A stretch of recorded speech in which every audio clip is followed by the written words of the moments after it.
Bannakyewa abatakabalira ebyensuubulagana wakati w'amawanga balabudde gavumenti omwaka guno ereme kukola ndagaano za kimpatira mu byensuubulagana n'amawanga amalala kubanga zifiiriza Uganda ne bannayuganda. Mu kwogerako ne CBS FM Ssenkulu w'ekitongole eky'obwannakyewa ekitakabanira obwenkanya mu by'obusuubuzi ekya Siyatini Uganda Jenny Nalunga ategeezezza nti Uganda emaze emyaka mingi nga tefuna mu ndagaano z'ekola n'amawanga amalala mu by'obusuubuzi nga muno mwe muli n'endagaano gye yakola ey'akatale eyasawa akatale ka AGOA Amerika keeyagala okugoba mu Uganda. Nalunga ategeezezza nti endagaano ezo era zaafiiriza abasuubuzi omwaka oguwedde 2023 gavumenti ya South Sudan bwe yagoba kasooli wa Uganda ku katale ke South Sudan, mmotoka z'abannayuganda ne zikonkomalira ku nsalo era kasooli yagenda okuzzibwa mu Uganda ng'ayonoonese. Omwaka guno oguwedde baatugoba mu Kagowa naye ate twawulira nti waliwo abaagendayo okulwanirira akatale ako. Katulowooze nti ebintu ebyo byatereera. Kaakati ne tuwulira nti waliwo n'akatale aka Russia nti Russia etukkiriza okutwalayo emmwanyi zaffe. Naye nga mujjukira baali batugambye nti ate baali batufunidde n'akatale aka Ssaabye. Ako nako ne tutamanya kaagenda katya. Gavumenti eteekemu nnyo amaanyi. Nalunga mu ngeri yemu asabye gavumenti ew'ebannansi yeeyama eri bannansi nti omwaka guno 2024 bbeeyi y'ebirime omuli kasooli ebijanjalo n'emmwanyi tebigenda kuviirako balimi kwevuma nkumbi. Ssenkulu w'ekitongole eky'eddembe ly'obuntu ku mmere ekya Food Rights Alliance Agnes Kirabo yakukulumidde gavumenti ku mmere ennyingi ekaddiira mu masa kyokka abasuubuzi ne basalawo okugiteeka ku katale bafune ensimbi zaabwe zibasuubula emmere eyo. Tudduka nnyo okgenda matundiro g'emmere ne tugula emmere eyo naddala emmere ennongoosereze ebeera mu bitebe ebeera mu bibokisi gye tugula mu maduuka ago ne gassemaduuka. Mbasaasira bannange nnyo kubanga mu biro ebifaana bwe biti abasuubuzi bangi baakomezzaawo emmere eyayonoonekedde. Kabaka empologoma ya Buganda Sseggwanga Ronald Mwenamutebi II alagidde abantu be mu nsi yonna bakuume obumu mu mwaka omujja 2024 n'obutagwamu ssuubi basobole okuwangula bakalinkwe abataagaliza Buganda kubaako weetuuka. Sebunya bwa Musota n'atasongwa mulunwe alagidde abavubuka abeere n'eddoboozi ery'omwanguka ku nsonga za Buganda era n'asiima abakulembeze ku mitendera gyonna abatavumbeera ku nsonga za Buganda. Mu bubaka bwe obuyingiza abantu mu mwaka 2024 obusomeddwa omumyuka owokubiri owa Katikkiro Oweekitiibwa Robert Wagwansibirwa mu Lutikko Namirembe Matumpaggwa asabye abazadde okulambika obulungi abaana baabwe ne ku nkozesa y'emitimbagano. Twebaza Katonda okutukuuma okutuuka olwaleero. Ebizibu n'obuwanguzi ebituukiddwako mu mwaka 2023 gubeere omusingi ogunaasobozesa okuyingira omwaka omujja nga tumanyi gye tuva ate ne gye tulaga. Buli kye tukoze ne biteekateeka okukola nga bya bulungi bwa Buganda ne Uganda tubiremereko nnyo nga tulina essuubi ery'okuwangula. Tubakubiriza obutaggwaamu maanyi kubanga Katonda teyeerabira abeemera ku mazima n'obwenkanya. Tukyalina bingi bye tulina okukola bisobozese okusiguukulula enkwe, obujja n'effutwa ebikolebwa abalina empinga ku Bwakabaka.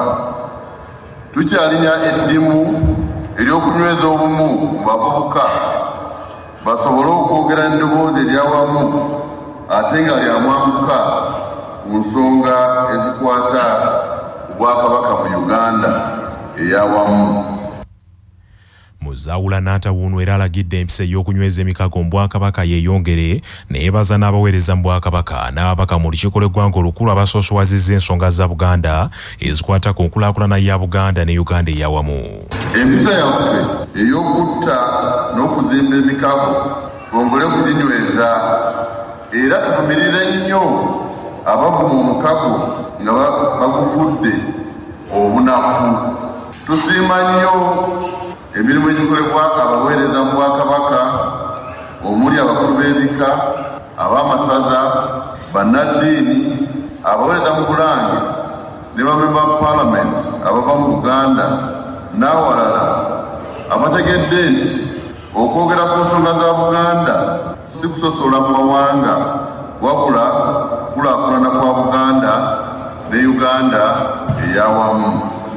Nga twetegekera omwaka omujja, tukubiriza abazadde okuyamba abaana baffe naddala abali mu luwummula okukozesa obulungi emikutu gya social media kubanga givuddeko ebizibu bingi mu nsi olw'obutakugirwa naddala mu bavubuka. Abaana baffe balina okumanya n'okuyiga ebifa ku nnono n'empisa zaffe nga batandikira mu maka gye bava. Tubaagaliza omwaka omujja ogujjudde emirembe n'okwefumiitiriza ku mbeera ya Buganda ey'enkya. Nassaako omukono Ronald Mwenda Mutebi II Kabaka. Saabalabirizi w'ekkanisa ya Uganda kitaffe mu Katonda Dr. Samuel Stephen Kazimba Mugalu asabye omutonzi ebikola ebikyamu bigwe mu nsi eno nga muno mwe muli enguzi, ekibbattaka, ettemu n'ebirala. Bitulina okutereeza mu ggwanga. Ndowooza nga Uganda tulina ebyokutereeza okubba ettaka kuyitiridde. Ebyo byetaaga okutereeza ndowooza okwewaala. Ekineewunyisa abamu ku babba ettaka babatizibwa. Babatize ddala abawedde emirimu oti n'abalala basibwako emikolo n'okusembera wano. Olaba abantu nga ddala basembera naye nga balinga abagenda mu ggulu. Omulabirizi w'ennamirembe ekitaffe mu Katonda Moses Banja yeebazizza omutonzi olw'ekirabo ky'obulamu n'amusaba ayongere Uganda emirembe mu mwaka omujja. Twagaliza Uganda ne Buganda okubeera mu mirembe era okubeera nga abantu bonna batambulira mu ssanyu, mu bukakamu, obutabanguko, ebikolwa ebyekko, ettima, obutemu, obukyayi byonna nga bigwawo mu ggwanga lino. Omwaka guno 2024 gubeere gwa kukola ate gubeere gwa mirembe, gubeere gwa buwanguzi.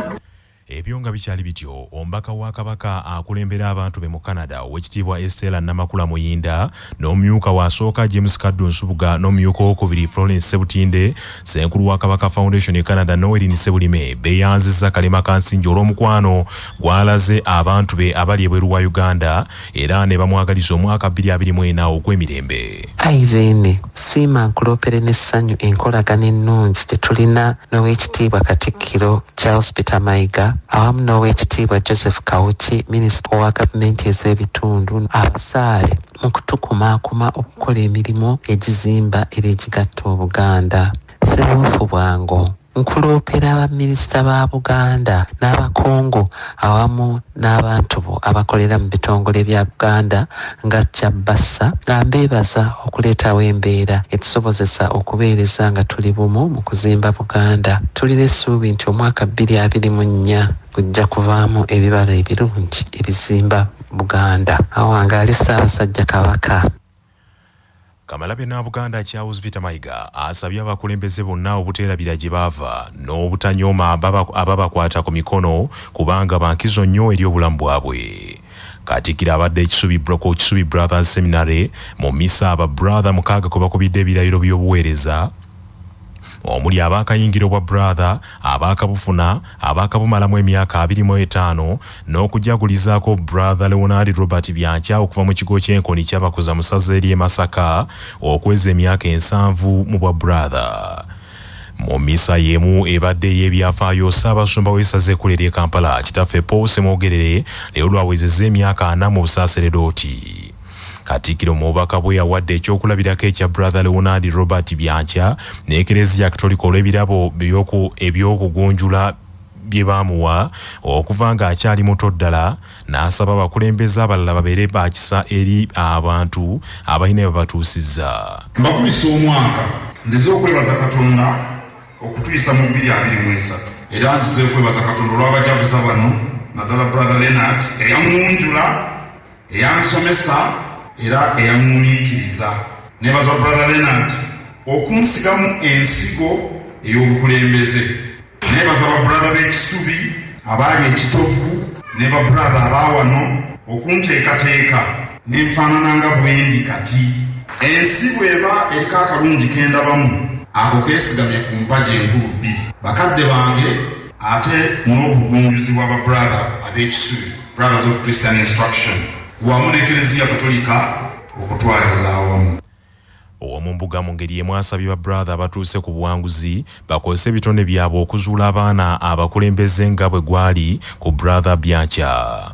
Ssaabasumba w'essaza ekkulu ery'e Kampala kitaffe Pawuse Mwogerere yeebazizza abajjaguza ku mitendera gyonna olw'obugumiikiriza n'obwetoowaze bwe booleesezza ku mirimu gy'Omukama era n'abakuutira obutaddiriza.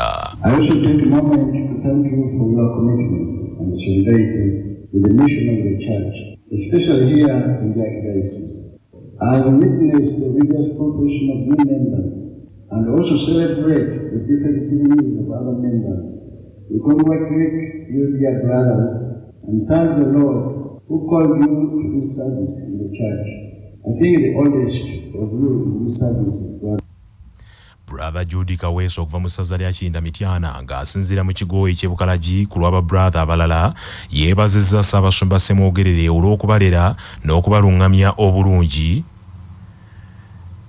abasobozesezza n'okuweereza Omukama mu ssanyu n'okwagala. We thank God for loving us, for creating us, and He called us to come and serve Him. He has taken care of us for all those years we have had. He has accompanied us with His presence. Ba brother abajjaguza okweza emyaka 25 mulimu brother James Mukwano okuva mu ssaza ly'e Tororo, brother Francis Mary Kigundo okuva mu ssaza ly'e Masaka, brother Edward Muteesa Asiri okuva mu ssaza ly'e Masaka, brother Kireewo Byekwasa okuva mu ssaza ly'e Mbarara n'abalala. Chad's transitional president General Mahamat Idris Deby Itino kumanda eno yagenze masono kubanga alonda eyaliko leader wa opposition mu ggwanga lino erya Chad yamulonze nga president nga prime minister era amawulire agavaayo omukulu ono yali adduka mu ggwanga naye yakomyewo mu ggwanga lino mwaka guno oguwedde era olunaku olwaleero alondeddwa nga prime minister. Success Masla, President of Transformers Party, kigambibwa nti omukulu ono ng'amaze ebbanga ng'avuganya famire y'aba Deby, kigambibwa nti yakomawo mu Chad mu November era nga atuuse mu ggwanga lino erya Chad. Kigambibwa nti ate gavumenti eno eya General Mahamat Idris Deby yasooka n'ekkiriziganya naye n'ebyo by'ayagala okulaba nti atuuka mu ggwanga mu mirembe. Bino bize oluvannyuma lw'ennaku eziyiseewo katonaawo nga bagenda maaso n'okubanga balonda okukyusa constitution era abasinga nga balonda bakkiriza okukyusa constitution era nga kino kitegeeza nti mu ggwanga lino erya Chad bajja kubanga bakkiriza okulonda ba president. Dr. Success Masla ono yalondeddwa nga prime minister era mu gavumenti eya Mahamat Idris Deby. General Secretary of Presidency Mahmat Ahmad Alabo yavuddeyo n'alangirira ku State Television. Masla ono yadduka mu ggwanga lino erya Chad oluvannyuma lw'okwekalakasa okwaliwo mu ggwanga lino erya Chad October 2 mwaka 2022 era okwekalakasa kuno bano baali beekalakasa nga bavumirira gavumenti ey'amagye eno ekulembeddwamu General Mahamat Idris Deby. Bannansi beeyiwa ku street ne beekalakasa nga bawakanya ekyokusalawo nti gavumenti eno yali yasazeewo kubanga bongerayo akalulu emyezi 18 emirala. Bannansi nga baali bakoowa nga baagala okuddamu okufugibwa pulezidenti atali munnamagye. Kakati ekintu ekyo kyaleetera bannansi abasoba mu 5 okubanga battibwa.